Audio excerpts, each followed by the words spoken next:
ভারতের মহারাষ্ট্রের অমরাবতীতে অন্তত ১৮০ কিশোরীকে যৌন নিপীড়ন এবং ৩৫০টিরও বেশি অশ্লীল ভিডিও রেকর্ডের অভিযোগে এক তরুণকে গ্রেফতার করা হয়েছে।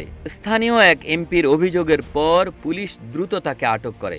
ভারতীয় সংবাদ মাধ্যম এনডিটিভির প্রতিবেদন থেকে এ তথ্য জানা গেছে। প্রতিবেদনে বলা হয়েছে, পরতওয়াদা শহরের বাসিন্দা মোহাম্মদ আয়াজ ওরফে তানভীর মেয়েদের প্রেমের ফাঁদে ফেলে মুম্বাই ও পুনেতে নিয়ে যেত এবং সেখানে তাদের অশ্লীল ভিডিও ধারণ করত।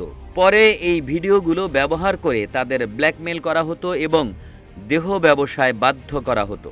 এর মধ্যে কিছু ভিডিও ইন্টারনেটে ছড়িয়ে দেওয়া হয়েছে। পুলিশ আয়াজকে গ্রেফতার করে ১৫ এপ্রিল আদালতে হাজির করেছে। আদালত তাকে ৭ দিনের রিমান্ডে পাঠিয়েছে। এদিকে পুলিশ তার মোবাইল ফোনটিও জব্দ করেছে। এই ভিডিওগুলো তার বন্ধুদের সঙ্গে বা কোনো অপরাধী চক্রের সঙ্গে শেয়ার করেছে কিনা পুলিশ এখন তা তদন্ত করে দেখছে।